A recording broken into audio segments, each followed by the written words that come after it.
Yo, what up, doe? What up, doe? What up, doe? What up, doe? Been a minute. It's been a minute. It's been a minute, man. Shout out to everybody in the building. Shout out to the comments already coming in, saying what up, doe, to the fam. Trakisha saying what up, doe, fam. All right, we got Chill in the mod of all minds saying, hey, Biz Nation, what up, doe? Let's hit the like button. Hit the like button on your way in.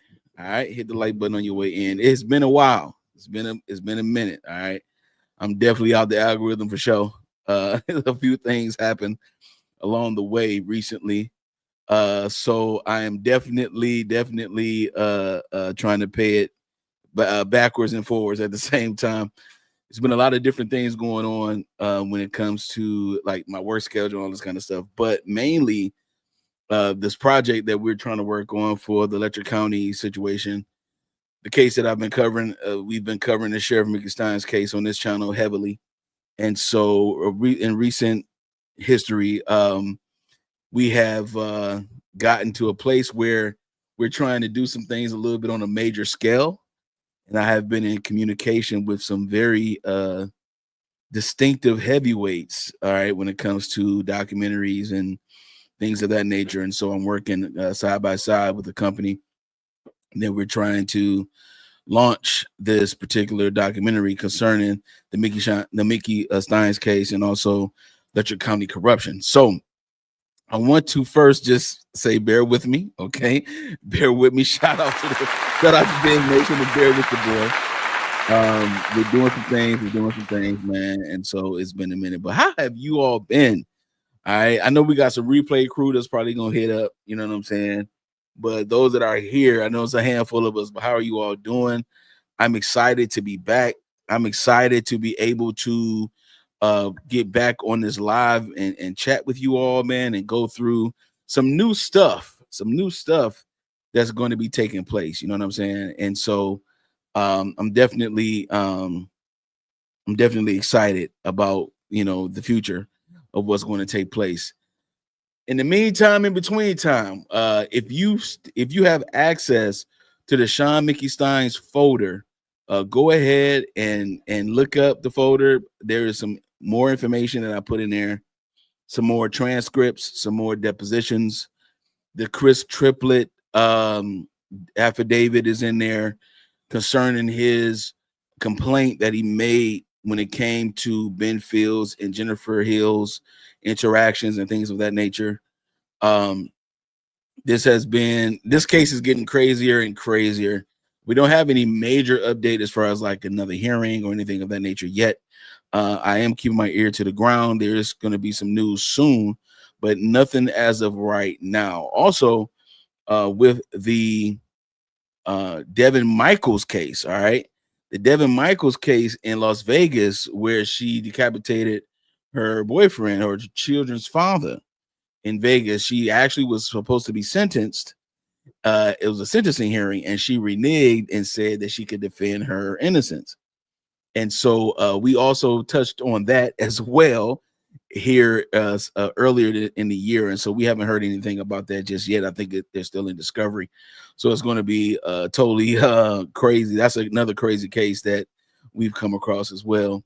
It's also the Barry Morphew case where he has already posted the $3 million bond. We actually have the video that we dropped not too long ago. If Ahmad can go ahead and grab that link to that video for me, or anybody that's available, I definitely appreciate that. Lori Francis says, so excited about your project. Thank you. I'm super excited about it too. We're literally in the early stages of this thing. All right, like the literal early stages. Okay, and so far we heard back from Hulu, and we heard back from, I believe, ID, and they just want some more information, some more concrete stuff, some more exclusive stuff. So we are really trying to do something for real here. And so it's taking up some time. And then also I do have a day job that takes up my time too. So it's a lot of things that I'm trying to juggle. And so I just ask that you be patient with your boy and bear with me. You know, we are definitely in the midst of doing something that's going to be at a huge scale, and we want to expose these things And the along with the fact that the victims are, or those that were victims or who are victims, can speak and they can say their piece anonymously without having any type of spotlight on them and things like that. Some people are very nervous. Some people are very cautious of their, location and things of that nature. So I have been really trying to get people to, be comfortable with at least talking to us beforehand to let them know, like, you're going to be covered, you're going to be okay. Like, we're not gonna let anything happen to you for sure. All right. So but if they want to be anonymous, that's fine. I have no problem with that at all. All right. Definitely. I'm supposed to be doing an interview with someone soon, and so I'm going to be dropping that soon as well. Again, boy, been in the shadows. I've been working, and I was a little bit sick too, just a little bit, but I'm back. Everything is good. Everything is fine now, so we can go ahead and continue to do what we do. You know what I'm saying? I like doing this. I like being able to create content. A content creator. I don't, I really, I don't consider myself a content creator in that sense. You know what I'm saying? I think I'm the type of person that I just like, sharing some of my interests that I have, with an audience that can share them along with me, and so the support is here. I mean, we're back monetized now. Shout out to YouTube for putting your boy back on the, you know what I'm saying? We got super chats now, we got super things and stickers and gifts, and you can be a member and all this kind of stuff. So we're back to that. And so I'm happy about that. We are out of the YouTube purgatory for sure. So I'm definitely excited about that. I plan on staying out of the YouTube purgatory. No, nothing's worse than you've been putting in all this work and you've been doing all your due diligence, and then come to find out you get an email like, hey, this particular video needs your review, or this particular video is this, that, and the other, and or your channel is doing this. And it's like, dude, yeah, come on, man. My channel is clean, man. You see a lot of me on my channel. You see nothing but me on my channel for real. You know what I'm saying? So what is the deal? And then again, they have community guidelines and different nuances of updates that they've done that I did not, apparently I didn't read recently. But at the same time, we are back. We are good. We got the channel clean. We got the channel ready to rock and roll. And so I continue to stay on this path. All right. I continue to stay on this path. Okay. So shout out to you, Lori. Thank you again for your comment. I appreciate you. And shout out to everyone that's watching tonight. All right. It's Monday night. Football is coming on soon, but we had to drop something. All right. We got to talk about something. First of all, I know you see the Detroit Lions hat, right? I am from Detroit. That's the reason why you get the Biz Nation of What Up, though, all over the channel. But if you can see this right here, I'm also a Colts fan. Okay. Now, I've been a Colts fan before I moved here. Okay. I've been a Colts fan since I was younger. And so even in Detroit, I would rep the Colts. I was a huge Peyton Manning fan. Okay. And I was a huge fan of Marvin Harrison. I was a huge fan of Edgerrin James. I was a huge fan of Bob Sanders when we had Bob Sanders. A huge fan of Gary Brackett and Robert Mathis, and I think James Houston, and we had Dwight Freeney. And I mean, we won the Super Bowl in 2006. You know what I'm saying? I was so hype about this, right? Now, I did not know that my life would lead me to the place where I'm actually moved here in 2019, here in Indianapolis. And so I couldn't help but, Sunday I was out and about with wifey, you know what I'm saying? We was chilling, having a day date and all this kind of stuff. And she was like, "Did you know about Mark Sanchez?" And I'm like, "Yeah, I actually got a notification about it already." And so what happened was Mark Sanchez, who was a former quarterback for the NFL, New York Jets, he recently allegedly attacked a man who was 69 years old. Mark Sanchez is 38. He attacked a man that was 69 years old early Sunday morning, like 12:30 midnight. All right. And apparently he approached this gentleman about his vehicle. The gentleman was working at the time. He's a truck driver. He pulled up at, I believe, a hotel. He was picking up some already cooked oil and grease that the hotel have used, and I guess he disposes of it or whatever. And he picks it up and gets rid of it for the hotel. And so he's just doing his job. Come to find out, according to reports, Mark Sanchez approached this man belligerently because Mark Sanchez was accused of having alcohol and being inebriated, and public intoxication is one of the misdemeanors that charges that's upon him. And so what happens is, since he told the man, hey, you need to move your vehicle, the man was like, yo, I'm doing my job. This has nothing to do with you. What are you talking about?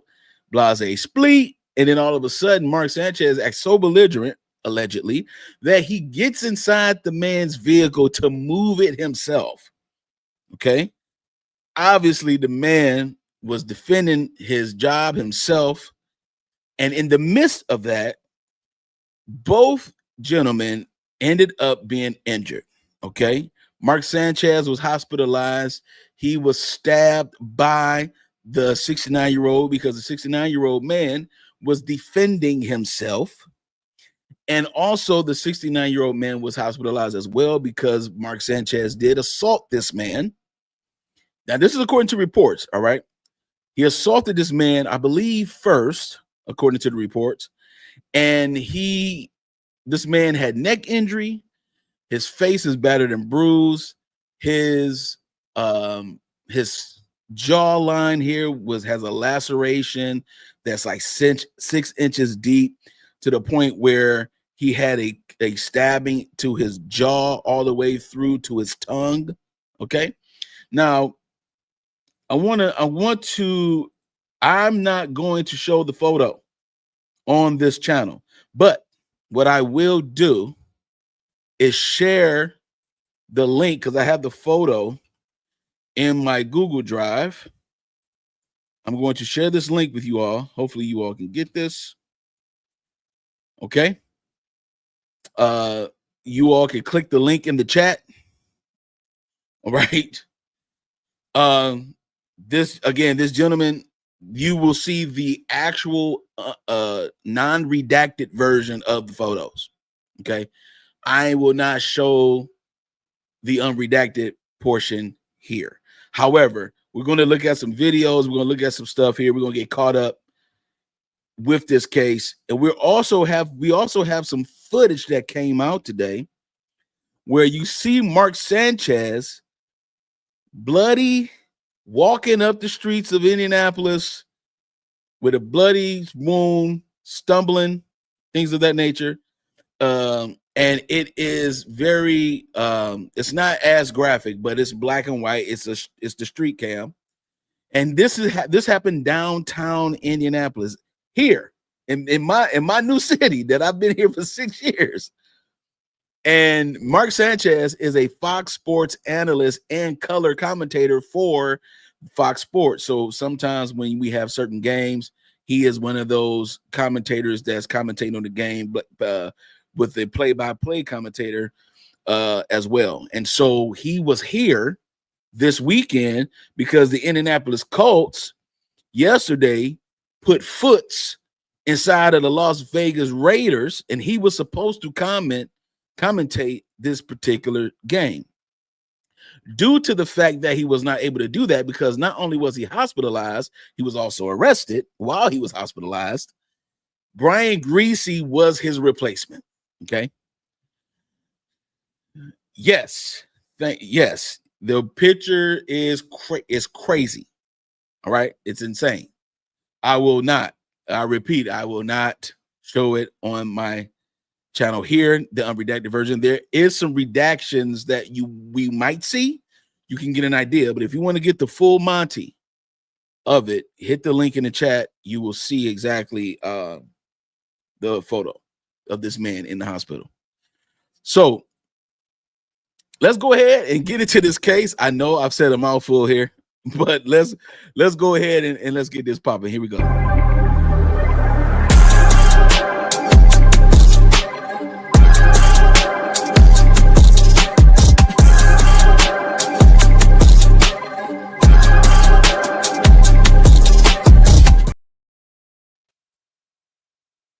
All right, here we go. We're going to go ahead and look at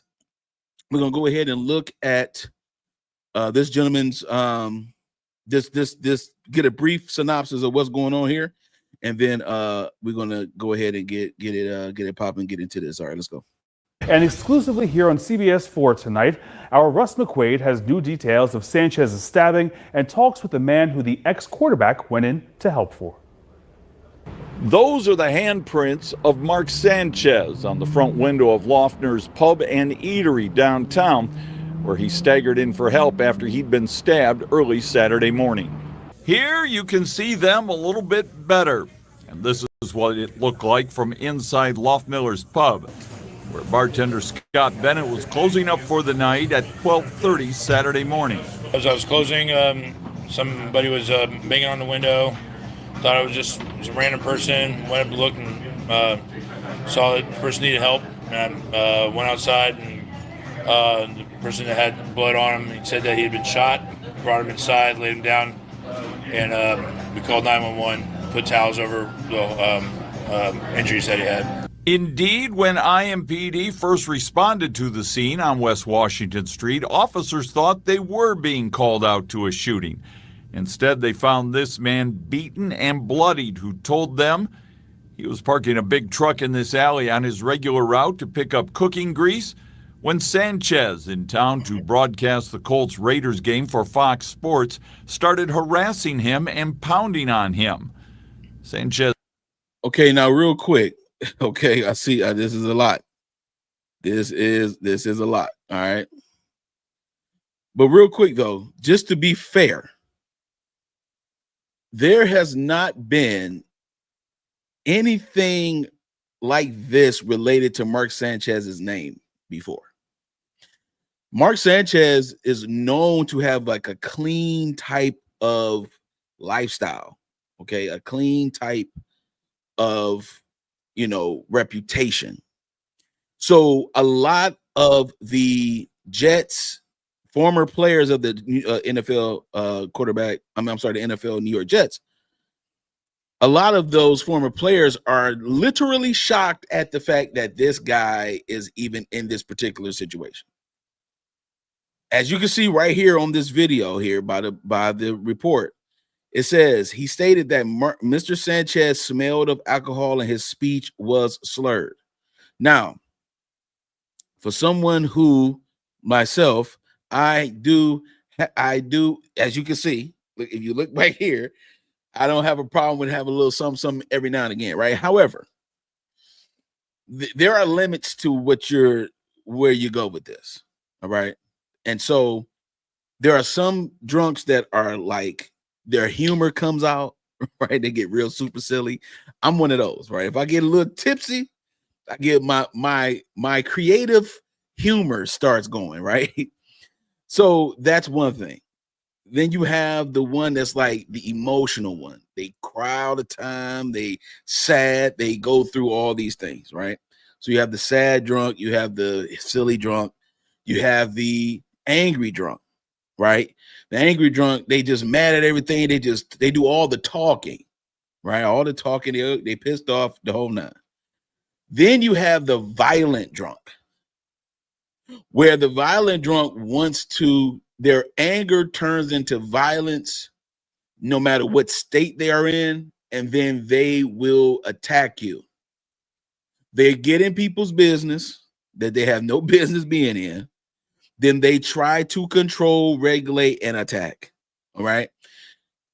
Mark Sanchez, again, was inebriated. He also, one of the charges is public intoxication, which is a misdemeanor here in Indianapolis. But the charges one of the charges that have been added is a felony charge. Okay. And I'm going to show you the felony charge real quick here. This is on Monday, October 6th, today. Mears announced the prosecutor's office has now filed, and Mears is a part of the prosecution office, has now filed a level 5 felony charge against Sanchez for battery resulting in serious bodily harm. If convicted on the level 5 felony, Sanchez faces up to 1 to 5 years in prison. The case will now be transferred to major felony court, who will decide Sanchez's bond. Okay. So now he posted a bond while he was in the hospital. Now there's new charges today, a new charge today, where he will be arrested on that charge. So, but Sanchez doesn't have a reputation or a long history of criminal offenses, which is the reason why he will get 1 to 5 years in prison. If he was a repeat offender of something of this nature, you best believe here in Indianapolis, once you repeat something, it goes up to 10, 15. It climbs up, all right, just like any other place. So I just wanted to bring that out while we're talking about this, because with what he did compared to his actual background, it won't be, it will look like they're just brushing it under the rug, but they're actually going according to the laws here in Indy. All right. Just wanted to point that out real quick. Here we go. The smell of alcohol and his speech was slurred, the man told police. He grabbed his pepper spray and sprayed Mr. Sanchez in the face. This guy is going to kill me, the man told investigators. That's what he was thinking. So he pulled his knife and struck Sanchez 2 or 3 times. There was blood, definitely. It wasn't, like shooting out or anything like that. But yeah, there's definitely blood. And some on the chest and some from like the abdomen and the crotch region. There's blood on his pants. I was trying to talk to him a little bit. It was a little bit trying to get his name. Couldn't really understand what he was saying. I didn't recognize him at all. The bartender said Sanchez couldn't tell him his name. He didn't recognize the ex-player and couldn't tell if he'd been drinking. Noted defense attorney Jim Voiles tells me he's been contacted to represent Sanchez, who has an initial hearing Tuesday morning. In downtown, Russ McQuaid, CBS 4 News. All right. So that is the story.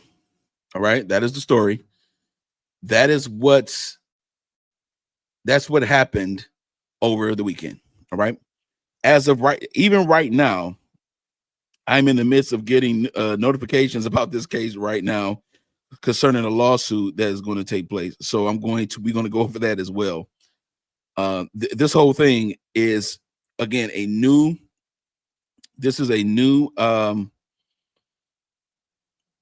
story, and it's developing right now as we speak. Okay.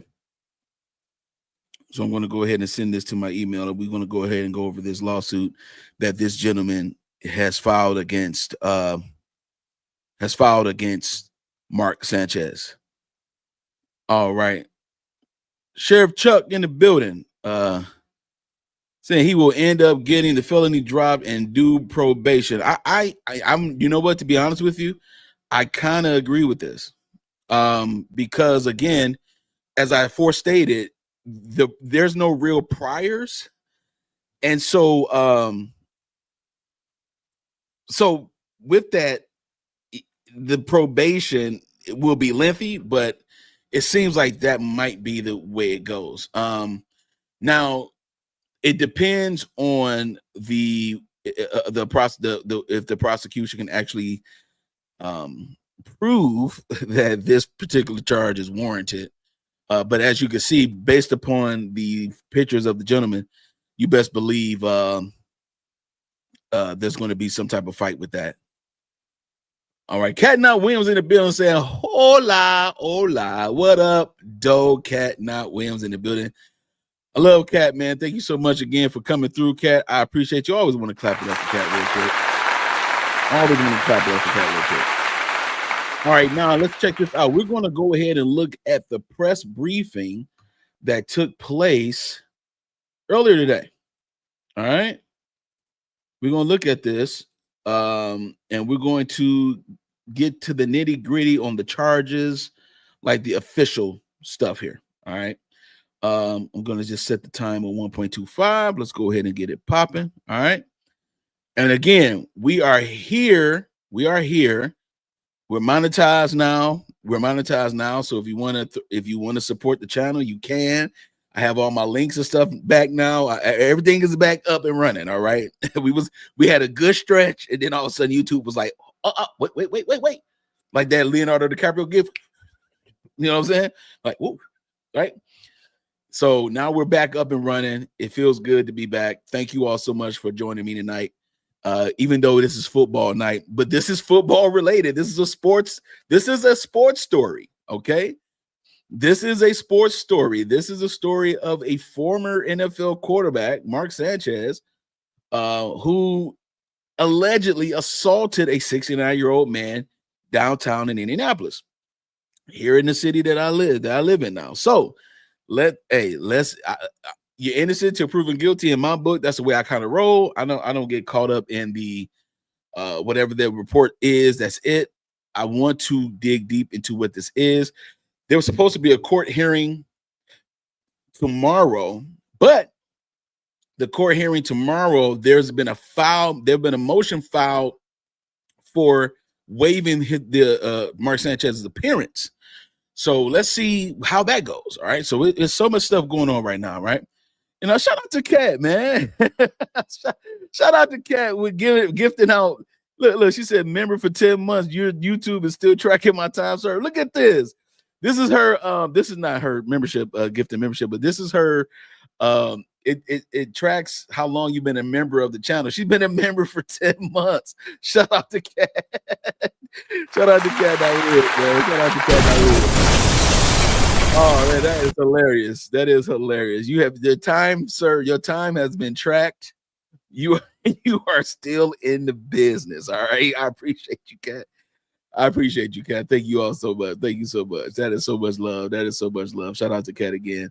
All right, let's look at this press briefing, and we're going to see all the details from this is the chief right here. We're going to go ahead and look at the chief and see what he got to say. Okay, here we go.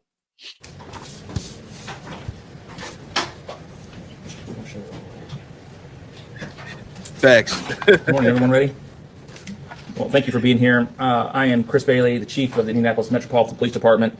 Here with me today is Marion County Prosecutor Ryan Mears. Prosecutor Mears will provide a rundown of the facts as we know them at this time. And then after that, I'll come back up for some additional comments, and then we can answer some questions. Prosecutor? Thank you, Chief. Once again, my name is Ryan Mears. I'm the Marion County Prosecutor here in Indianapolis, Indiana. And for those of you who are certainly familiar with how the criminal justice system works here in Indianapolis, on Saturday we were presented and submitted a probable cause affidavit from IMPD that kind of contained an initial outline of the allegations that occurred early Friday night, late Friday night, early Saturday morning involving the defendant, Mark Sanchez. An initial probable cause affidavit was filed, and we made a preliminary charging determination based on that information. As is always the case, Chief and his team continued to work on this matter, continued to track down additional details for us, and really supplemented that probable cause affidavit. I cannot say enough good things about the work that took place at IMPD. There was a ton of information to sift through and gather. Did an excellent job of acquiring that information. And as a consequence of that effort, we received an amended or an additional probable cause affidavit this morning. Again, this is something that happens in virtually every case here in Marion County. And with that additional information, we have added more serious charges against Mr. Sanchez. At this point in time, we have filed a felony charge, a level 5 felony of battery involving serious bodily injury, which contains a penalty of 1 to 6 years. One of the things that I want to stress to everybody is that we are still in the early stages of this investigation.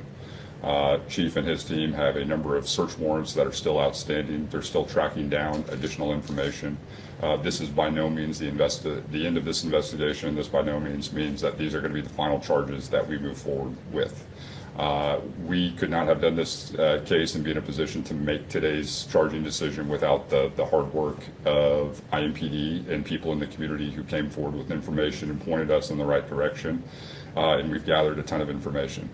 One of the challenges you have in a case like this is the fact that you are dealing with individuals who are receiving medical care, and that's obviously the most important thing, that individuals are treated appropriately. But once we were provided with additional information about the victim's current medical condition, it became clear to us that additional charges needed to be filed.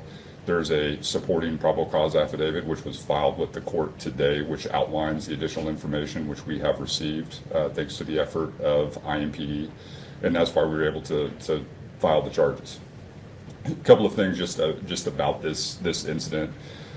Certainly the thing that stands out to us is this was a situation that did not need to occur. You have the allegations involve a 38-year-old man becoming involved in an altercation with a 69-year-old man who sustained significant and very severe injuries as a result of that altercation. The probable cause outlines kind of the initial nature of that dispute.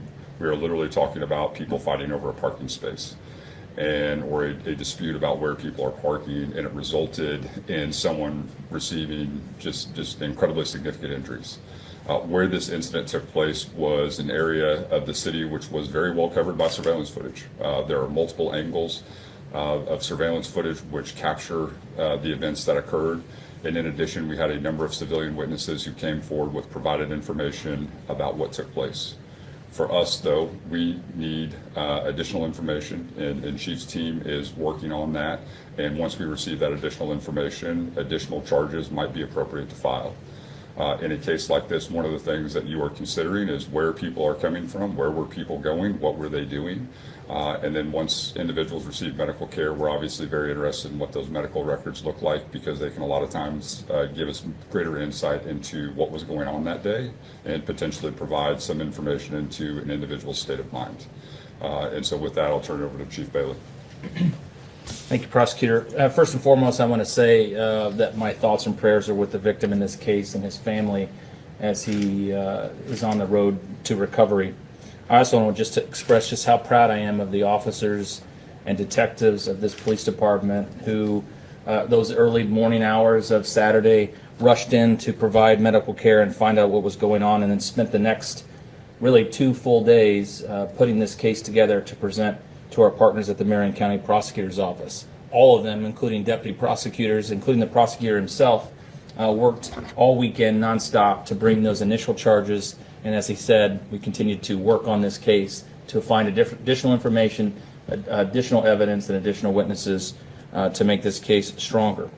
The professionalism that we saw from our teams is what makes this department one of the best in this city, one of the best in the country, and their commitment to our community and keeping downtown and every neighborhood in our city safe was evident. Downtown Indianapolis remains a safe and welcoming environment for the people that live here and the people that visit here. All right, now let me vouch a little bit. Sorry to stop. Indianapolis downtown is, for the most part, a place you could just go down, you could do your chill. You really can. However, the clubs don't close until 3 o'clock in the morning. Okay. Now that's a problem, because I'm telling you, when I first moved here and I was looking at the nightlife, and I remember for some friends of mine coming to visit me for my birthday.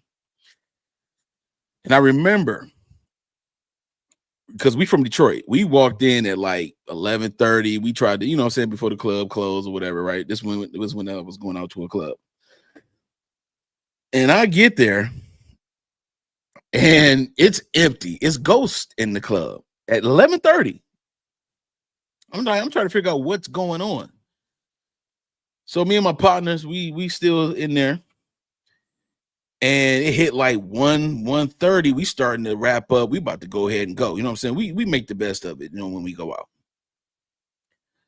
Once it hit like 1:30, most of the people start coming in. We like, wait a minute, what's going on?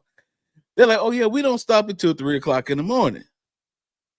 I'm like, whoa. So a lot of times downtown in Indy, most of your issues that occur are between 4, 5 o'clock in the morning next day, right? So I would suggest closing the clubs a little bit early, right? All right, a little bit early, because since my experience of being here, and again, I'm from Detroit, my experience of being here, when it gets around that time, it gets crazy.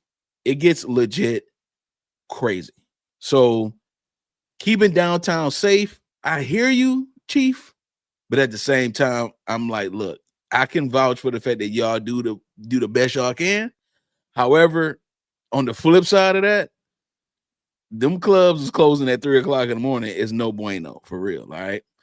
And also, shout out to Chill, $10 super chat. Thank you so much. Saying I'm happy to be a part of the Biz Nation fam. Everybody put Chill in the chat for me. Please put Chill in the chat for me. Let's spam her name in the chat. I appreciate you so much. Let's go ahead and continue. Remains one of our safest neighborhoods. To date, violent crime is down 5% in downtown. Property crime is down 11%. Overall crime is down 10%. And across our city, violent crime is down 21%. That is because of the hard work of all of our partners in the criminal justice system, including Prosecutor Mears and the work of our detectives, the work that we see from our Office of Public Health and Safety, and the work of our boots on the ground community-based organizations who every day are doing their part to make our city safe. But I want to be clear about this. I don't care who you are. I don't care what you do for a living. I don't care where you live. If you come into our city, commit violence, we will use all the tools at our disposal to hold you accountable. As we move forward, IMPD will continue to maintain our strong, visible presence in downtown on those high visibility, high traffic weekends at major events to make sure that our community is safe. And I continue to urge our community to respect one another. As the prosecutor said, this did not need to happen. It just did not.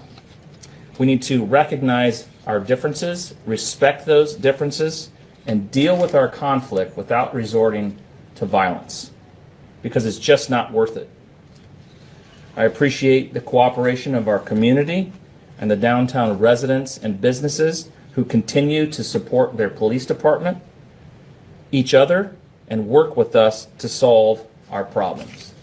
Thank you, and now we will take some questions. Ryan Mears, prosecutors, are there any laws on the books that state that charges will be up based on any victim's age, especially if this person is elderly? So Okay, so the question from the reporter, and shout out to Sheriff Chuck. Sheriff Chuck said, I forgot in Indiana, there is a sentencing enhancement for any victim 65 or older, so he may end up doing time instead of probation. This is exactly what this reporter is talking about. This is what she's asking. She's asking about this victim's age, and basically, does that play a factor in not only accusing, but convicting and sentencing Mark Sanchez? So this was an excellent point by Sheriff Chuck right here. So let's go ahead and continue. Let's see what Mr. Mears has to say about this. Laws on the books that state that charges will be up based on any victim's age, especially if this person is elderly? So traditionally, that's more of a statutory aggravator as it relates to sentencing. And so one of the things that the court can consider when they're trying to impose a sentence, as I mentioned, this is a level 5 felony, 1 to 6 years. One of the statutory aggravators is the age of the victim. And certainly that is something that the judge could consider when they're imposing a sentence. Did investigators take a BAC level from Sanchez?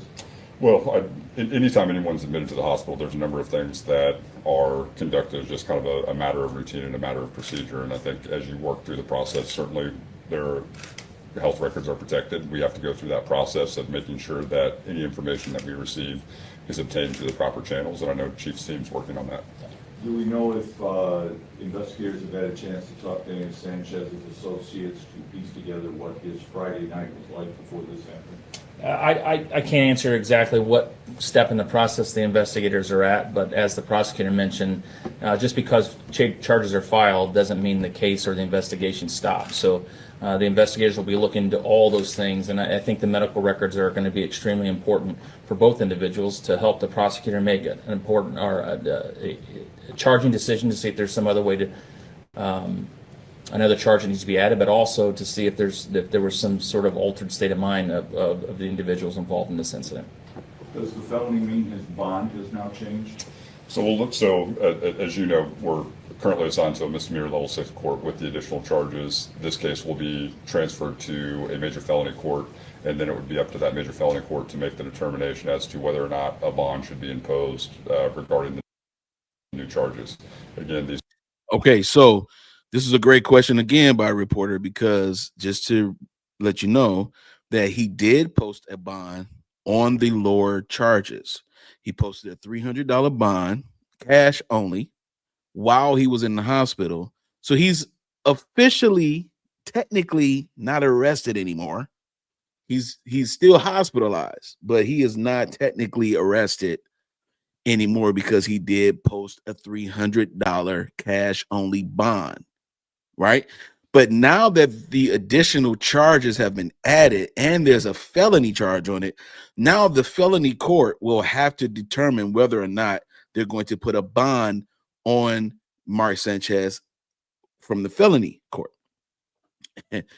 Me personally, I think they will. I have no doubt in my mind. I would be highly surprised if they do not put another bond on this gentleman. Okay, seriously. Despite the fact that he's Mark Sanchez, he's a former NFL quarterback, whatever, he Fox Sports analyst, commentator, it really don't matter here. I'm telling you right now, I'm pretty sure that a bond will take place on Mark Sanchez.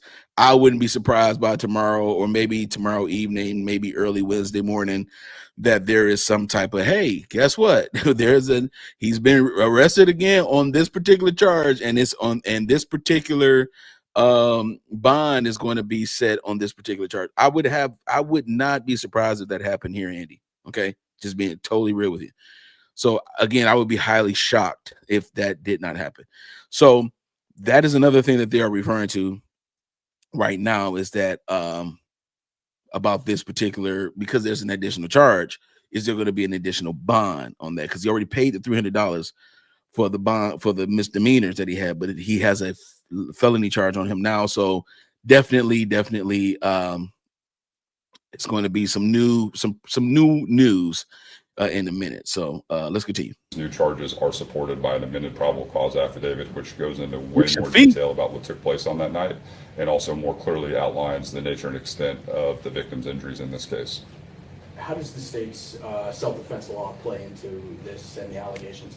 Well, certainly Indiana has some of the most robust self-defense laws in the nation, and that's always going to be part of the equation when you evaluate cases like this and trying to determine exactly what took place.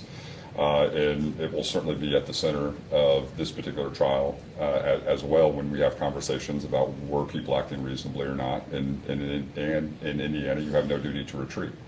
And so those are all things that you need to consider in terms of when you make that initial charging decision. Those facts have been evaluated, and certainly the self-defense law is going to be an issue that will be raised at trial. Last question. You tweeted yesterday for the first time in 3 years criticizing the governor for his quick take for political gain. What's your reaction to that? Well, for me, the most important thing is that we get information out there that is accurate. And anytime people jump to conclusions and don't rely on facts, that's obviously disappointing. For us, though, we have conversations about what's taking place in Marion County. When those types of things are said, it's not really an attack on me. It's an attack on 420 people who work in the prosecutor's office who are dedicated to their job. And we've won 31 out of our last 34 murder trials. We've won the last 10 murder trials in a row. And if the governor has conversations about what's going on in Marion County, not only can he look to those stats, but he has an open invitation to come to the prosecutor's office and not only meet with me, but the people who are in the courtroom every single day fighting for those convictions. We don't get those records and we don't get those results without Chief Bailey's help, without the community's help. And so if the governor thinks that he can add to that conversation, if he says, hey, there's additional things that can be done to help, we always want to have that conversation. Where I think my frustration sometimes comes from is everybody's quick to blame and point fingers. We need substantive responses that actually address the challenges that we're facing and give everybody the tools and resources that they need to be successful. I feel very comfortable with where we are in terms of our murder conviction rate, but we can't do that without Chief Bailey. We can't do that without the community. And if the governor thinks he can assist, he's got an open invitation to come. Thank you all. We appreciate your time. Thank you. For both Ryan and Chris, considering Indiana is a constitutional carry state, and as you pointed out, self-defense statute is very broad, how lucky are we that somebody's not dead of a gunshot wound? Well, go ahead. I mean, that's I mean, we've seen over the last several years the number of cases that have to be screened from the prosecutor's office and look through the lens of self-defense, I think, go up. And that's because a lot more people are armed and protecting, which is their right that they have. But when conflicts, which I've said repeatedly, continue to drive violence in our community, simple conflicts over things like parking spots, and the list goes on that we've seen over the last several years, these tragic cases that turn violent because someone has a weapon of any sort. But we're lucky that no one's dead right now as a result of this incident that involved a knife. But certainly more people have guns, and we have to be mindful of that as we start and deal with conflict in our community. Thank you. So that's the press, right? So they are definitely going to stick it to Mr. Sanchez. I'm pretty sure. I'm pretty sure, man. Like, this is absolutely, look, man. You have a gentleman who is doing his due diligence, doing his work, whatever the case may be, and you all of a sudden just feel a need to bother him. That's what they're alleging here. All right. What we're going to do, though, is we're going to look at this probable cause affidavit. All right. We're going to look at this probable cause affidavit. I want to go ahead. Let me just go ahead and blow this up just nice and good for us so we can see it. All right. So this was filed, as you can see, yesterday. This was filed yesterday. All right. This is what we are going to look at. This is the actual probable cause. The detective name is Joshua Staten, who swears by this particular affidavit. All right. And this is in Marion County. I live in Marion County. Okay. About maybe a quarter of a mile away from me is Hendricks County. Okay. Now I have been not victim, but I have been to jail in Hendricks County before, more than once. All right. Hendricks County don't play with you. I'm pretty sure Marion County don't play with you either. All right, but in Hendricks, I have done some. I did a little bit of time there. I had a situation that occurred. They pulled me over for operating the vehicle under the influence. When I had to go to jail, they first took me to the hospital. This is during COVID. I had to take a COVID test before I even got into the jail. They going to jail is a very traumatic experience, so I'm not going to go through the trauma part of it all, but they did put me in something called the tank, okay, where I was with several people, right? And then I had some steps to take afterwards after they let me go. This is my first offense. I never had no issues and no criminal record before. So it was my first offense. They let me go. And then I had to fill out some information and take it to the clerk building. Well, that's exactly what I did. And I was supposed to get something in the mail or sent to me from an officer. Let me go ahead and blow myself up real quick. Let me tell my little story. Let me testify. An officer was supposed to bring to me my court appearance, my court hearing. Okay. And from 2020 to 2021, 2022, 2023, I received nothing. I did not receive any documentation telling me when I had a court date. From 2020 all the way to 2023, I had 6 warrants for my arrest that expired. This is really happening to me here, okay? They expired. And what happened was I had just finished my independent contracting contract with the Indiana Credit Union League. I was doing IT for them. I had a contract for like a year and a half that I received, that I was able to get. And so it was my first big IT contract. All right. And I was so happy about it. I was excited. Right. So I had it for about a year and a half. The end of the contract was like October 2023. So I'm like, okay, well, I got a little time to, figure out what else I'm going to do. And so I ended up reaching out to, matter of fact, no, my old manager well, my old coworker who became manager, he reached out to me on LinkedIn and said, "Hey, are you busy these days?" I'm like, I said, "Look, I just finished a contract. What's going on? What you got going on?"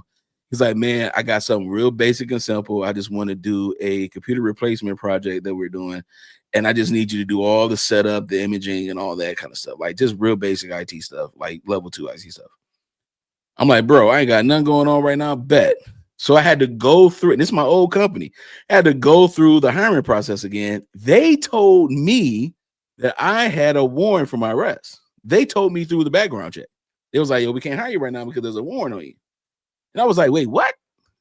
And so I called the prosecution office in Hendricks, and they said, "Yes, you have a warrant for your arrest. You the thing you need to do right now is turn yourself in."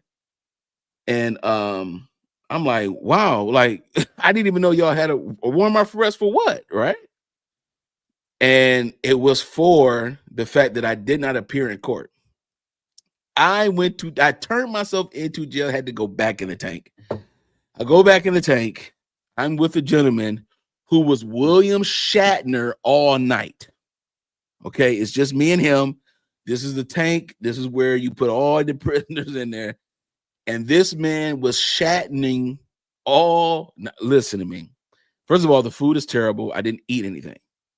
I refused. I would have gave myself a hunger strike if they kept me in there. I was not eating that food. That food is nasty and diabolical. Okay. And I'm telling you right now, I gave that dude my food. Now he was a dude that he was arrested for disorderly conduct in public, something like that. He arguing with somebody. There was an assault issue going on between him and his son and his son's girlfriend. It was weird. And my man said, "I've been drinking a fifth of liquor for the last decade, almost daily." So that he was in jail already for like 4 days before I got there. So he hadn't had any liquor for 4 days since 10 years. So his bowels are doing nothing but rotating in high level. All right. This is real talk. All right. I've never told this story before, actually. I never really got into detail until right now. And so I'm like, bro, like I had to cover my face with my blanket and all that. Like it was nasty work in there. And breakfast, I gave it to him. I'm like, "Look, you want this lunch?" I gave it to him. All I had was the juice, the little juice packs. That's all I had. I was not eating that food. He ate the food, it came right out. I mean, like a gumball machine, right about that boy. So I'm in the tank doing this, and I'm telling you right now, I have to go before the magistrate. I went before the magistrate via Zoom in a room full of other inmates. I'm gonna tell you how good God is. When it got to me, now all the other guys before me was like staying in jail, all of them, every last one of them. When it got to me, the judge was asking me, or the magistrate was asking me, how come I did not appear to court back in 2020? I was supposed to appear in 2021. It's supposed to be like some court appearance like in the beginning of that year.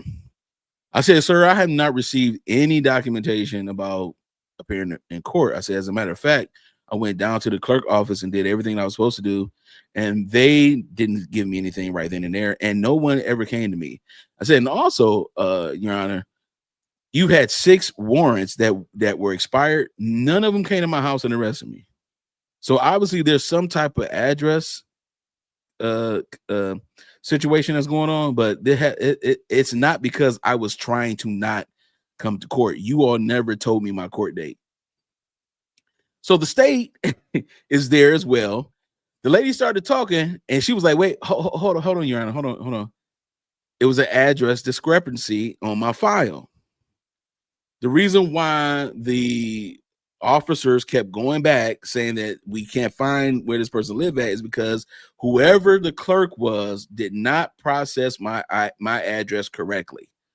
Therefore, the police did not know what door to knock on or anything. So it's their fault that I did not appear in court. It is their fault.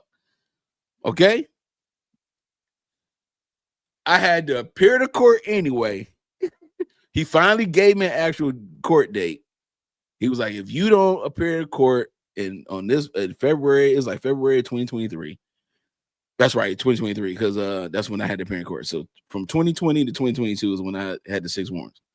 So 2023 comes up. He was like, if you don't show up to court, I had to turn myself in December of like 2 weeks before my birthday, right? I had to go to jail. I had to turn myself in. I turned myself in. I did exactly what I said. I took it like a man. You feel me? Like I wasn't about to skate or nothing. I'm gonna take it like a man. It is what it is, right? February comes around. He was like, if you don't appear in court, we're going to arrest you, and then you're gonna go to jail for a year. I'm like, the devil is a lie. That's not gonna happen. And so, in the midst of me getting through all of that, the warrant was cleared on my background, so I was still able to get the job. But I just had to take that day off. I went to take my day off. And then the public defender, because I couldn't afford an attorney at the time, the public defender, I forget her name, but she was super dope. This chick was awesome. Okay. And God bless her. I can't forget her. I can't remember her name, but God bless her. She was dope. And she put me through everything. And she told me, she was like, you don't have to worry about anything. You're not going to go to jail. I know the person who's taking care of your case personally. We're going to work it out. She's pregnant. She's not trying to go through all this kind of stuff. I'm like, do your thing, boo. Like, work your magic, okay? Do you, boo-boo. You feel me? And listen, they were trying to like totally suspend my license. I'm like, look, I can't get my license suspended. I still need to work. And also, I do take care of my mother at certain times and all that kind of stuff. So if she needs something, she needs to go to the hospital. I mean, not hospital, but a clinic or whatever. I need to take care of her, blah, blah, blah, all that kind of stuff, right? They're like, okay, cool. They're like, well, we're going to restrict you for like 6 months. No, 3 months. I couldn't drive after 10 o'clock p.m. and I couldn't drive before 7 a.m. So like between 10 p.m. and 7 a.m., I could not drive my vehicle. I'm like, I'm cool with that. I don't even be out like that anyway, so I'm cool. And so I had to do that. And then they gave me probation. That was part of my probation. So even though it's their fault, even though they did wrong, and they did not be diligent in finding, like doing what they were supposed to do, they made the mistake. I still had to go through probation. So I had to go through probation from 2023 April all the way until 2024 in April and all that kind of stuff. And then I was able to be cool. My probation officer, he was cool. And he, you know, he was like, man, you a layup. I'm like, look, man, I ain't trying to mess up. You feel me? Like, it is what it is. And so that was my experience here. So the reason why I am very adamant about certain things is because I know how prosecutors can be, and I know that they can twist it the way they want to twist it. And even if they seeing that it's their fault, they still want to make it your fault. You still gonna have to pay no matter what. So this is the reason why, and I had a misdemeanor on me. So Class A. So for Sanchez, what he got going on, I know for a fact there's no way possible he's going to be able to just skate through this at all. Like, no, brother, you're going to go through some stuff, right? But anyway, that's my story. That's my experience being here in Indy. And again, the DUI, it's my fault. I shouldn't have been driving under influence. That's on me. You know, I take full accountability. That's why I turn myself in. Like, it's all good. It is what it is. But it's all about the money. Felicia Fee, you right with me.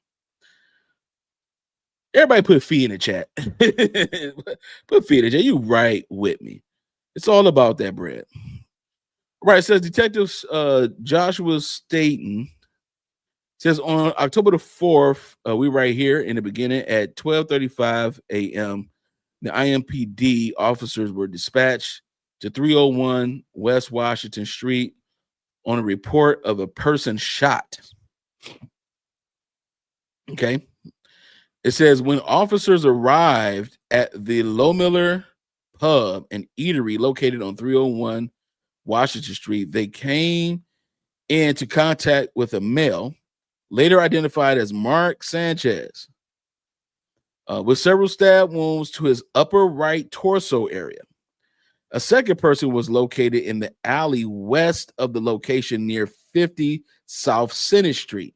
That's literally the heart of downtown. The second person, later identified as PT, had a laceration to his left cheek. Medic 03 EMS 2685 responded to the 301 West Washington Street and transported Mr. Sanchez to Eskenazi Hospital in critical condition. And Medic 05 EMS 0790 responded to Alley at 50 South Senate Street and transported PT to Methodist Hospital. An aggravated assault detective was requested to be paged through control by an officer on the scene, and Detective Joshua Staten was paged at 12:54 a.m. Detective Staten spoke to Officer Jay Anderson and was advised where the injured parties were going and coordinated with other aggravated assault detectives for responses accordingly. Detective Edwards responded to Eskenazi Hospital to check on Mr. Sanchez, while Detective Clayton responded to Methodist to check on PT. Detective C. Edwards responded to Eskenazi Hospital and attempted to get a statement from Mr. Sanchez. Detective Edwards asked Mr. Sanchez what happened, and all he could remember was grabbing for a window. Grabbing for a window. Okay. So again, one of the charges is trying to operate a vehicle that ain't yours, basically, is what it is. And he remembers grabbing a window. Mr. Sanchez said he did not know who did this to him or where it happened. Okay. Detective Staten responded to the scene and arrived at 1:10 a.m. Upon arrival, Detective Staten was advised that the two hotels on either side of the alley where the incident occurred had surveillance video of the event. The two hotels located on either side of the alley where the incident occurred were the Westin Hotel and the Indianapolis Marriott downtown. Now, I'm telling you right now, I work data security and directory for Lilly. The Lilly headquarters is downtown off of Delaware Street. Okay. Not too far from there, Washington is like a mile or so up. If you make a left, you will go down Washington and cross Senate, and you will see these hotels right here. Okay. Like, so this is literally in the heart of downtown. All right. Detective Staten went to the Westin Hotel first to review the video, but the video quality was poor. How convenient. As Detective Staten was walking to the Marriott to review their footage, a male sitting in the vehicle parked in the alley just north of the incident location stated he needed to leave. Detective Staten spoke with the male, who was identified as BB. He stated that he was at the location picking up his kid when he saw a larger male wearing a black shirt and another male that was a truck driver interacting with each other. BB at first thought they were friends and did not pay attention to their interaction, as his vehicle was facing northbound and he was only observing through the side mirror. BB then thought it was odd because he thought the two men were using their cell phones to record each other. BB then said the two men went to the other side of the truck out of his view. Then he noticed that the truck driver stumbled over to the opposite side curb, and the male in the black shirt standing over him. BB thought they might have wrestled or something. Then the male in the black shirt ran northbound in the alley, and the truck driver stayed with the truck. BB did not see anything further and said he did not know what was happening, but assumed it was kind of serious because police started to show up. Detective Staten then released BB from the scene. Okay. Staten relayed this information about the two parties involved, possibly recording each other based on BB's statement, and Detective Sergeant Gray then applied for and was granted a search warrant to collect Mr. Sanchez's phone and clothes from the hospital. The warrant was granted, and Detective Edwards collected the items, signed a chain of custody voucher, and transported them back to the aggravated assault office, where Detective Staten later took custody and placed the items in the property room. Detective Staten then reviewed the video from the Indianapolis Marriott downtown and saw a male believed to be Mark Sanchez jogging northbound in the alley from the direction, of Maryland Street.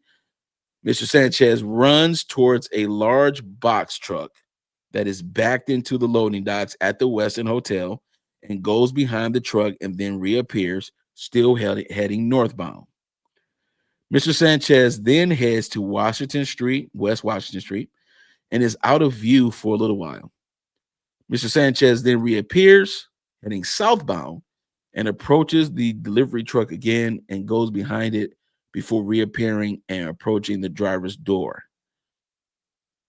It should be noted that this time that TP is an employee for a company that specializes in commercial cooking oil recycling and disposal. PT was backed into the loading dock area at the Westin, performing his assigned duties when he was encountered by Mr. Sanchez. So, according to this probable cause, Mark Sanchez, is approaching the driver. My man PT minding his business. He's doing what he's supposed to do. He's working his company. He's on duty. He's on the clock. He's working. And then Mr. Sanchez approaches him. Mr. Sanchez approached the driver's door of the truck and opened the door and began a conversation with PT. Mr. Sanchez and PT stand by the driver's side door, for a few minutes, and then PT walks over towards the security office doors of the Marriott. At this time, PT is out of view, and the camera and Mr. Sanchez is seen standing near the front of the truck. Moments later, PT reappears and walks towards the passenger side of the truck, and Mr. Sanchez follows him. Okay, this is the reason why aggravated assault is on his charge list as well. Then PT is seen walking back around to the driver's side, and Mr. Sanchez is right behind him. The two appear to have an interaction at the driver's side door, and then PT walks back towards the front of the truck. Mr. Sanchez is following him again, and PT is seen walking backwards away from him. All right. PT and Mr. Sanchez are now moving around in the front area of the front truck, and then PT darts towards the driver's door again. Mr. Sanchez is seen running after PT, and the video shows, Mr. Sanchez grabbing and throwing PT towards the wall of the Westin. It appears that the two men are now fighting between the large metal green dumpster and the truck. Okay. So this is Sanchez, according to this affidavit and according to the video. Somebody put video in the chat, man. Give me some love, chat. Put video in the chat. It appears that according to this video here, that these two men are fighting now between the large metal green dumpster and the truck. The fight continues up against the dumpster, and then as a vehicle is driving southbound in the alley, the two men continue fighting and are now moving out towards the middle of the alley. Mr. Sanchez is then seen. How is he seen? Through the video, throwing PT to the ground on the west side of the alley just as the car passes. PT stands up from the ground, and Mr. Sanchez is standing there for a brief moment before turning and running northbound towards West Washington Street. Detective Staten took a statement from PT on October the 4th, 2025 at the aggravated assault office around 8 p.m. PT's statement closely matches the video Detective Staten watched from the Marriott. This is not looking good at all. This is not looking good, man. This is not looking good at all. The story, not only is the video accurate, of course, PT is describing to the T, no pun intended, what happened in the video from his own mind, from his own memory of what happened to him. Okay. PT's statement closely matches the video of Detective Staten watched the video that Detective Staten watched from the Marriott. PT said Mr. Sanchez opened the driver's door. Okay, that's what we saw, and that's what we read. And then PT exited the truck. Mr. Sanchez and PT had a conversation where Mr. Sanchez told PT that he could not be there at the loading dock, and that he had spoken to the manager of the hotel. Now, remember, Sanchez is on point something with the alcohol, all right? PT did not have his hearing aids in because his truck is very loud, and when he is exchanging the frying oil for the hotel, so he had to lean in close to Mr. Sanchez to hear him, okay? The man don't have his hearing aids. The truck is loud. He's exchanging the frying oil for the hotel. So he had to lean into what Mr. Sanchez had to say to him. When PT leaned in, he stated that Mr. Sanchez smelled of alcohol and his speech was slurred.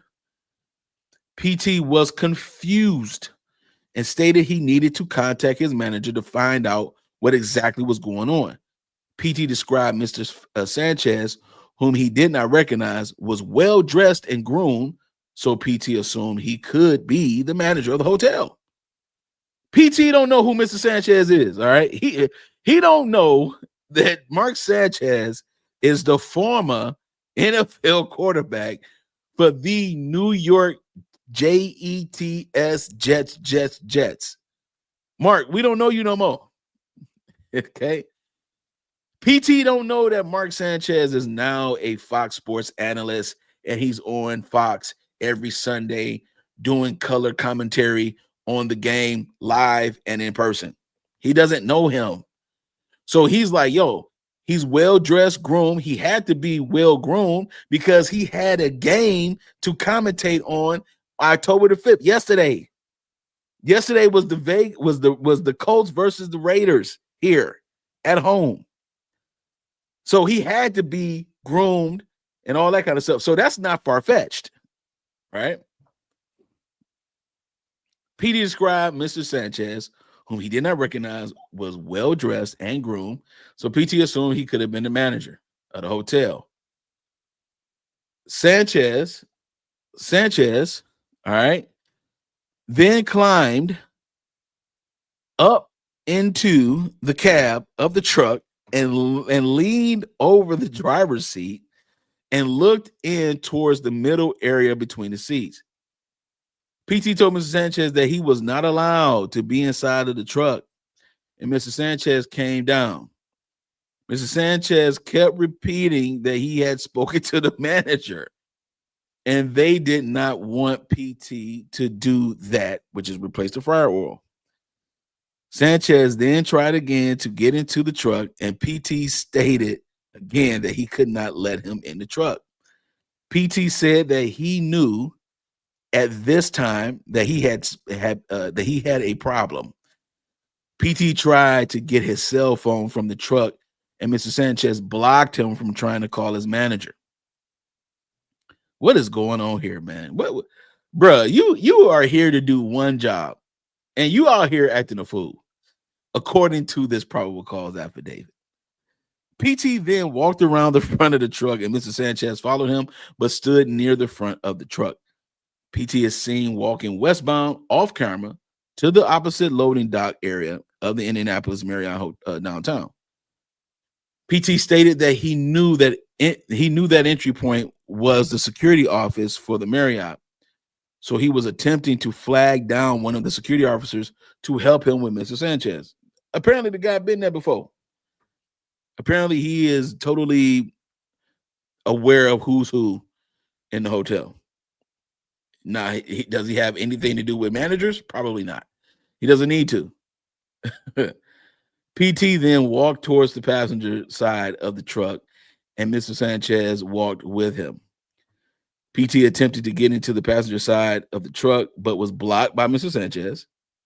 PT walked back around to the driver's side again, and again attempted to get his cell phone from the inside of the truck, and Mr. Sanchez shoved PT back. PT realized things that had escalated. He was now in physical danger. So he reached into his pocket and grabbed his pepper spray and sprayed Mr. Sanchez in the face. PT said that the pepper spray appeared to have an effect on Mr. Sanchez for a moment. But Mr. Sanchez wiped his face and again advanced towards PT. PT thought, this guy is trying to kill me. So he pulled his knife. And when Mr. Sanchez came at him, PT went at Mr. Sanchez and struck him two or three times with the knife. PT said he found himself flying back into the dumpster and falling onto the pallets on the ground. While he was on the ground, PT was not aware of what Mr. Sanchez was physically doing to him, whether he was punching him or otherwise striking him. While PT was on the ground, he could only see the feet of Mr. Sanchez coming at him, making PT realize that he was in a life or death situation. Somehow, PT made it to his feet, and Mr. Sanchez came at PT. PT made it to his feet, and when Mr. Sanchez came at PT, stabbed Mr. Sanchez the last time. The next thing PT knew was Mr. Sanchez looked at him with a look of shock and slowly turned around, and Mr. Sanchez took off northbound in the alley. Officer Mark Myers, an evidence technician, processed the scene, taking photos and collecting evidence, which was taken to the property room. A search warrant was applied for the box truck by Detective Sergeant Gray and granted under cause number, and this is the cause number right here, for the collection of the knife that was located on the driver's seat.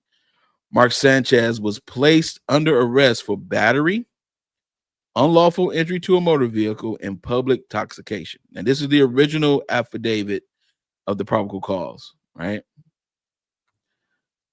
But the reality of it is that now with these additional charges,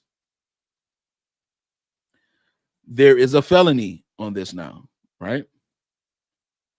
There's a felony on this now.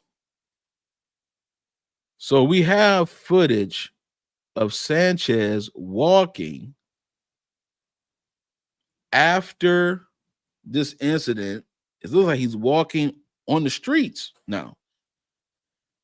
And you will see the bloodiness of Mr. Sanchez. Let's take a look at this real quick.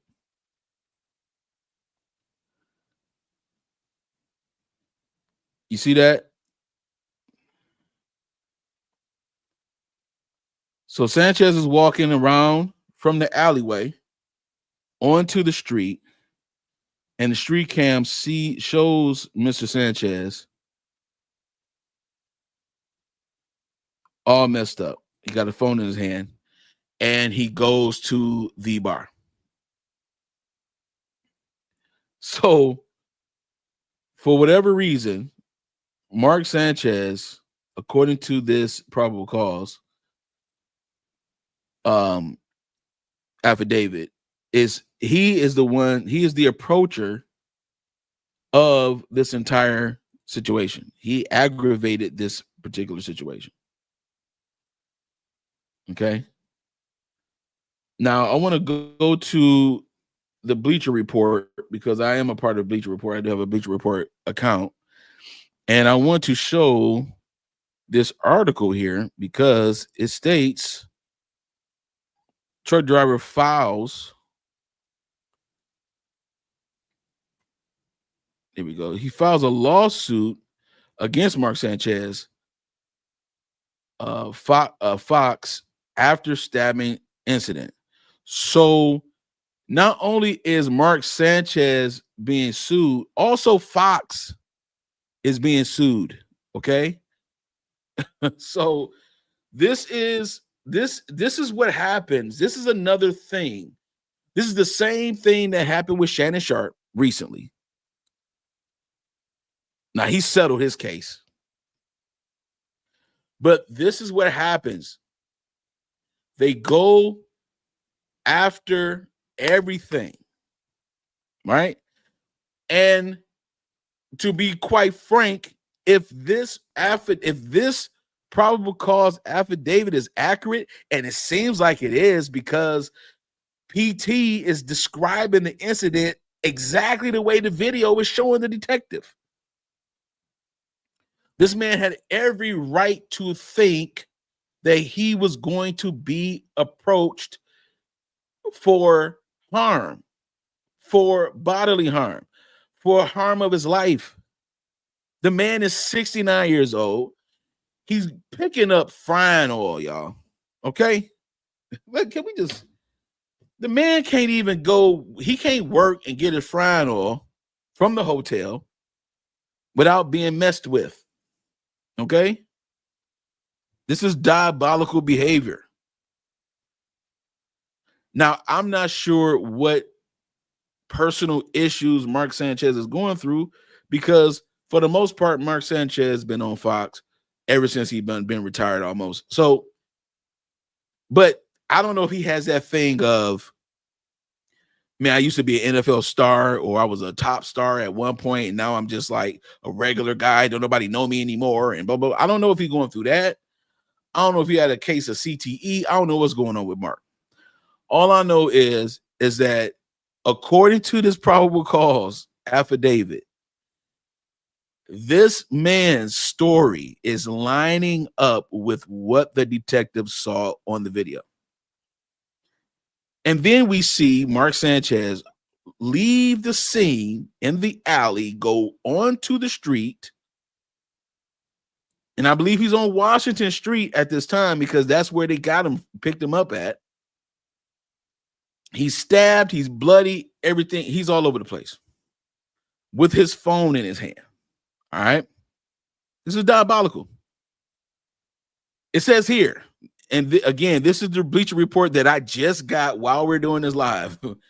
In addition to a felony battery charge, former NFL quarterback and Fox Sports analyst Mark Sanchez is also facing a lawsuit stemming from an altercation in Indianapolis in which he was stabbed. TMZ Sports reported Monday that Perry Toll, Perry Toll, who is the 69-year-old man involved in the incident, is, in addition to Sanchez, filed a lawsuit against former quarterback for assault and battery. Toll, who said he suffered injuries to his head, jaw, and neck, and again, if you want to see the photo, I already put the link in the chat.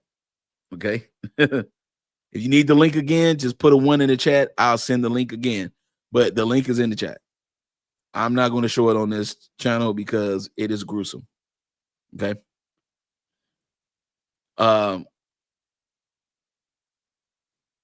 He also filed a lawsuit against Fox for negligent hiring, retention, and supervision. Okay, now wait a minute. Fox is being accused of negligent hiring, retention, and supervision. Negligent in all aspects. Okay. I see you, Felicia Fee. Here you go. This is the link of the photo of Perry Toll. Now we know his name. Now we know his name. Okay. He is seeking compensation. You don't say. You don't say. He is seeking compensatory and punitive damages. Yes. This comes after Marion County prosecutor Ryan Mears announced Monday that further investigation into the incident led to the felony battery charge against Sanchez. That charge carries a potential penalty of 1 to 6 years in prison.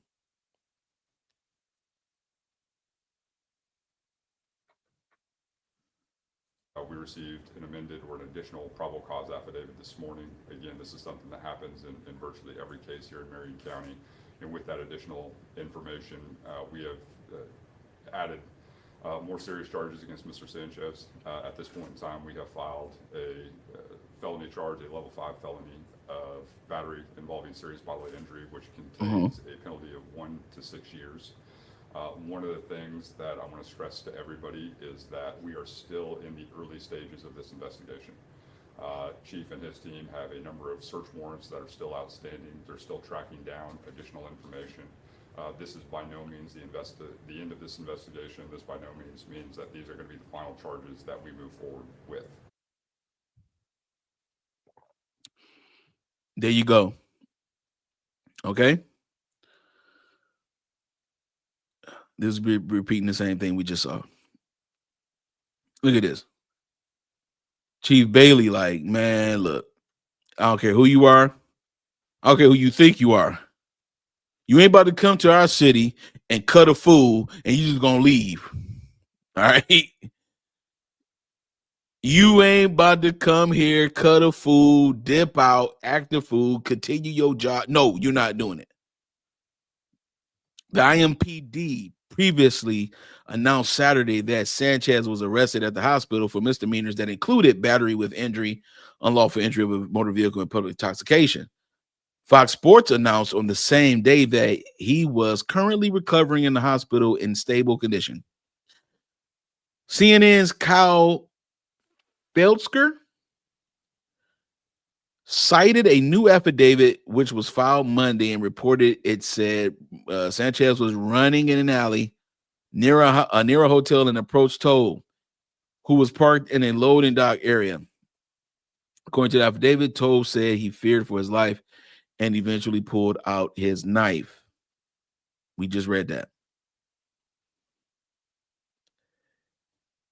Indianapolis Metropolitan Police Chief Chris Bailey also spoke and said the investigation is ongoing.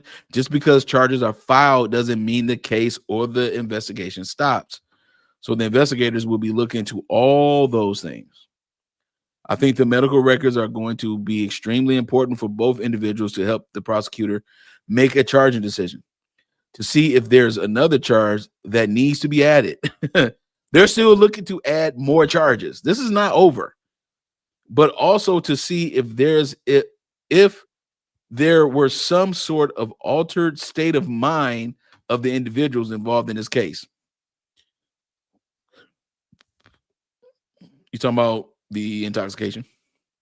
Sanchez, who played for the New York Jets, Eagles, Cowboys, and Washington, at the time Redskins, now Commanders, during his NFL career, was in Indianapolis to work as an analyst for Fox Sports broadcast of Sunday's game between the Indianapolis Colts and the Las Vegas Raiders, which we annihilated. We annihilated the Raiders for sure. Okay. He was supposed to be there. And instead of him being there, Brian Greasy was there in his stead because they were like, oh, Mark is in the hospital. There's an isolated incident. We are praying for him and his recovery. He's in stable condition, la, la, la, la, la. Then all of a sudden, we come to find out, oh, there's an additional charge on this man. And I'm pretty sure it's going to be more charges to come, especially after they get medical records. We're talking about what his alcohol level was. There, whatever state of mind he was in. Now, let's say, for instance, Toll said he smelled like alcohol. Well, what if they find alcohol and medication in his system? Let me tell you something. These NFL players, when they retire, and I'm talking about the ones who really get messed up, concussions and all that kind of stuff repeatedly, or just major damage over their bodies over the years. A lot of these guys be on medicine. And let me tell you something about the NFL, which is so messed up. These men, you have to be, after you retire, you don't immediately get NFL health insurance or retirement benefits. You get a portion. The insurance kicks in 5 years after you have retired from the NFL. I don't think they renegotiated that in the CBA collective bargaining agreement. You don't get your insurance don't kick in immediately. It's like as soon as you retire, you should get your insurance. You should get your retirement package. Insurance, health insurance should be a part of it. No, not immediately. So a lot of times these men go through post issues that are so diabolical to their body that they be on meds and they drink and they're depressed. Just because you could be a functioning depressed person, just because you are an analyst for the Fox and you doing your thing, that don't mean you happy, dog. That don't mean you happy. Just because everything is swell, you could pay your bills without thinking about it. That don't mean you happy.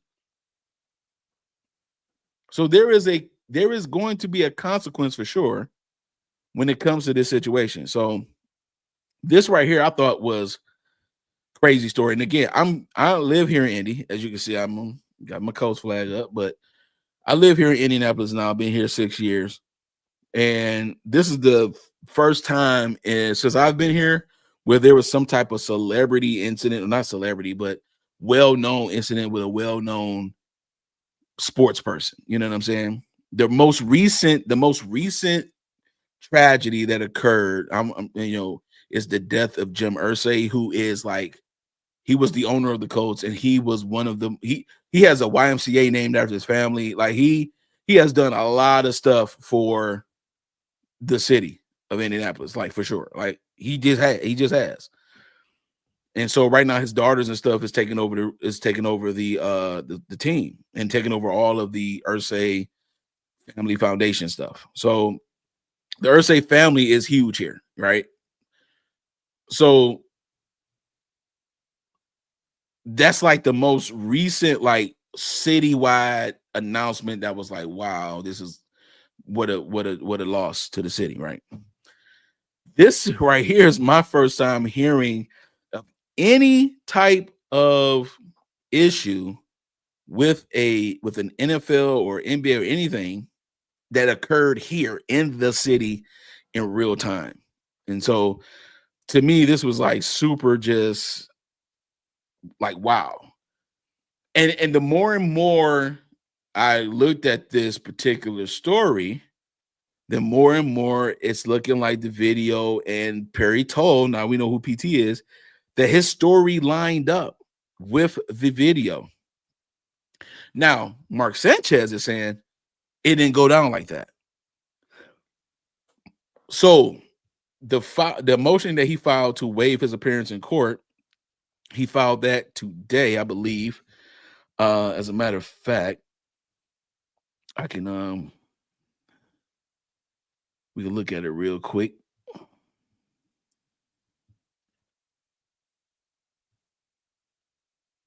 Let me see. Let me see something real quick. Let me go ahead and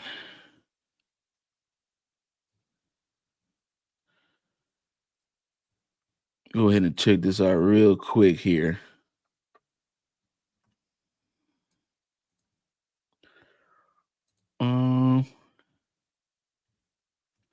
So it says here, according to this particular filing, it says request to waive initial hearing and set for pretrial conference. It says defendant Mark Sanchez by counsel requests to waive initial hearing and enter a plea of not guilty. In support of the request, counsel certifies to the court that the defendant has been advised of the following rights: the right to assistance of counsel and the right to have assistance at public defense if indigent, the right to a public and speedy trial, the right to a trial by jury if requested at least 10 days prior to the first trial date, the right to require the state to prove the criminal charge beyond a reasonable doubt, the right to see, hear, and cross-examine all witnesses and evidence called by the state, the right against self-incrimination, the right to compel witnesses to attend and testify on the defendant's behalf, and the right to appeal if convicted after trial. Mr. Sanchez has been advised by counsel of the nature of the charges filed and the possible penalties, and that upon acceptance of this waiver, the court will enter a plea of not guilty, which will commence the running of certain deadlines within the next 10 days.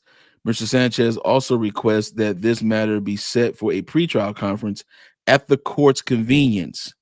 Mr. Sanchez has been advised that he shall be required to appear in court at that pre-trial setting. All right. So he does not want to go. So he does not want to appear to court tomorrow. He wants to have a pre-trial setting. He's pleading not guilty. And so this look like it's going to be a nice little trial here in the city. So it's just one of those things. It's just one of those things. So I wanted to share with you all this particular story here. Again, a lot of people have been talking about this, but a lot of people have not, they didn't have the details. And so we went over the details tonight. Okay. What are the details? We know for a fact that Mark Sanchez was on some high time. Okay. That is not undeniable. We do know that Perry Toll is the name of the gentleman who's 69 years old, who was actually assaulted by Mark Sanchez, according to not only the affidavit of the probable cause, but according to the video. The detective even determined that Mark Sanchez assaulted the man, and that the man's story lines up with what he saw in the video. We do know that there is a lawsuit now. Now, I did not see if it was civil or not, but I'm pretty sure it's going to be a civil lawsuit. And this lawsuit has a number, has an amount of money that has not been disclosed. And he's suing Mark Sanchez and Fox for negligent hiring, retention, and supervision. Like, somebody get your mans. Y'all out here fooling. Y'all got employees out here willy-nilly doing whatever. And I want y'all negligent, man. Mark Sanchez, you're negligent, bro. Right? This man, Perry Toll, is in the hospital. He has neck, jaw issues. He has a slit. And if you look at the photo and the link I sent, there's a nice line and gash and laceration in his face. And according to some reports that I also read, that the tip of the knife went to his tongue, where his speech takes a little bit of a toll here. Okay. He's able to say some things, but not in the way that he would normally say, and he's in a lot of pain. All right. And so Mark Sanchez, we have the details that he was arrested while hospitalized. We do know that he paid a $300 cash only bond. So his arrest did not last that long. However, additional charges have been placed. At least one level 5 felony have been placed. And so that is a 1 to 6 years sentence that he's facing. And so this is where we at with it now. So now we have a motion that he's filing to waive his appearance in court and just wait for pretrial. And the pretrial, they're going to see if there's going to be a pretrial date set. If it is, he wants to waive his appearance until then. And so I'm pretty sure tomorrow we're going to get some more information concerning this particular story. We'll keep up with it. But this is something that a local story in my little city that just happened to be like major. Okay. It's like, this is absolutely insane. All right. He had 3 misdemeanors: public intoxication, entering a motor vehicle, and he's not authorized to, and assault and a battery charge with bodily harm. Now the bodily harm has escalated to serious bodily harm, the man thought he's about to lose his life, y'all. You know what I'm saying? So he pulled his knife out. He was defending himself. That's what Perry Toll is saying. And so this right here, I'm pretty sure this is a case. I'm telling you, Mark Sanchez did not plan on doing. I'm telling you, he went off the rails. This is so random. Even though they tried to make it seem like Mark Sanchez got attacked. This is what I'm saying. Like when this story first came out, it was like, oh my God, Mark Sanchez in the hospital. There was an isolated incident that it wasn't a random act of violence. This was an isolated incident, right?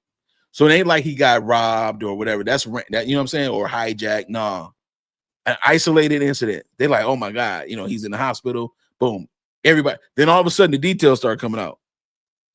Video. He attacked my man. He approached him. He kept following him. He kept aggravating him.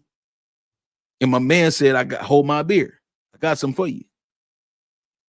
And he sliced him a few times. Now, that man is well within his right to defend his life. And then plus he's 69 years old. Oh man, this ain't good. This ain't good. And again, I don't know the medical history of Mark Sanchez. I'm not aware of. I don't know if he has CTE. I don't know if he's on any type of prescription drug, but I'm telling you, if he is on any type of prescription drugs because of any type of injuries that he had before, and he's drinking at the same time, you best believe if you mixing that together, you toast. You toast. So this was very, very interesting to me to bring to the table.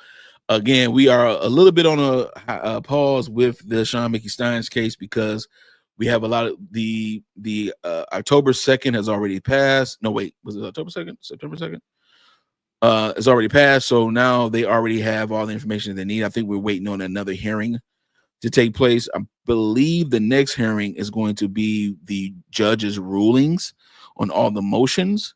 And hopefully by that time we will get a trial date. If not, then we will continue to keep up with it. However, I did update the Sean Mickey Steins folder that I have shared with you all. And I have updated it with Chris Triplets, who was Jennifer Hill's fiance. His affidavit is in there, and it's very interesting. All right. And like I said earlier in this stream, I'm working on a project to do some good things with a gentleman who is very well known in creating documentaries, and we have been working together. We're in the very, very beginning stage of this. We're trying to gather things and all that kind of stuff. We're trying to see which network will actually go with it. And so far we have talked to Hulu, and Hulu reached back out to us to do phase 2 of the process. And so we are waiting to hear from that. And also I've been keeping close touch with Taya Adams as well. She is doing phenomenal. She is doing fantastic. So I want to shout out her. And so hopefully get her back on the channel as well, and get Hillbilly Crime back on the channel as well. And we're going to have some more stuff we're going to go over because one of the things that is interesting is that the Sabrina Atkins case is going to trial. And so we want to make sure we keep up with that as well, because Mickey Steins is still a part of that trial, or he's still a part of that lawsuit in his official capacity at the time. He still has to appear for that as well. So he has a lot going on. It ain't just the Mullins case. It's also this trial from Sabrina Atkins as well. And so, yeah, it's a lot of information that I have in that Sean Mickey Steins folder. I got a lot of messages, Facebook group messages and stuff like that from Ben Fields and Sean Steins. See, it's a lot of stuff, man. We may have to go over it and catch everybody up to speed. But in the meantime, in between time, thank you all so much for being a part of the live stream today. I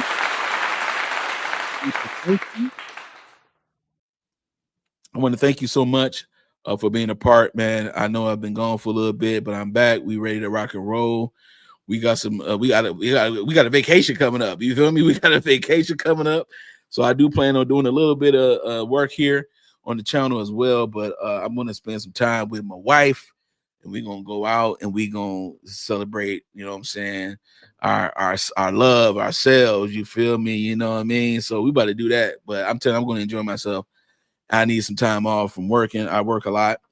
And I try to do a lot of stuff, and it's not just my channel, but it's also other projects that I be trying to keep up with, and sometimes it's just kind of hard. But I'm going to try to regroup, refocus on my vacation, get my whole thing back. You know what I'm saying? Get my scheduling back, get my energy back. You know what I'm saying? I'm gonna get all this stuff back. You feel me?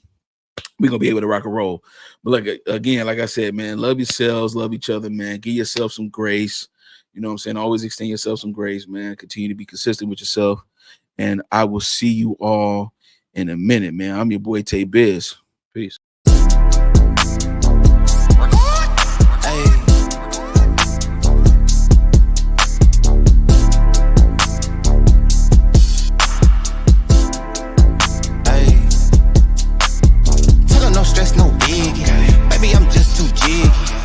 I brought that with me. Case they get too iffy. Baby, don't stress, don't sweat it. Put it all on my daddy. Know how I'm coming. And they know what we hate. Around through that left side, low end. All of mine need more wins. If you got beef, don't come out. Cause my young hitter might go in. Uptown GN. Working all through my weekend. Hoping these don't show out. Cause all of my hitters too deep in. With a boy, I'm so seen. Ain't worried about long as my money and my green. Baby, I ain't got work tomorrow. Tell me what the business is. Ain't about no club hop. I'm trying to start some businesses. Shorty, you thought it was, they better know it's not that. Talking all that online, they knowing that it's not fake. Sliding through my hood, I make maneuvers like a Uber, baby. Got a 10-year plan, these can't tell what they doing lately. And I'm way too clean, I'm Listerine, I thought they been knew it. All in my lungs, I got my red cup full of that Henny fluid. Young middle Mad Mac, I'm swinging that leg, I'm banging that do or die. And I ain't that bleedly before I get crucified. Living in my bloodline, this place in my family tree. How the they pressed, I did my best out of what they handed me. Straight out of that country, know my shawty dick as human air. And I need not mention no extensions, that's human hair. Boy, we grew in there. Around through that left side, low end. All of mine need more wins. If you got beef, don't come out. Cause my young hitter might go in. Uptown GN. Working all through my weekend. Hoping these don't show out. Cause all of my hitters too deep in. Tell them no stress, no biggie. Baby, I'm just too jiggy. Better know I brought that with me. Case they get too iffy. Baby, don't stress, don't sweat it. Put it all on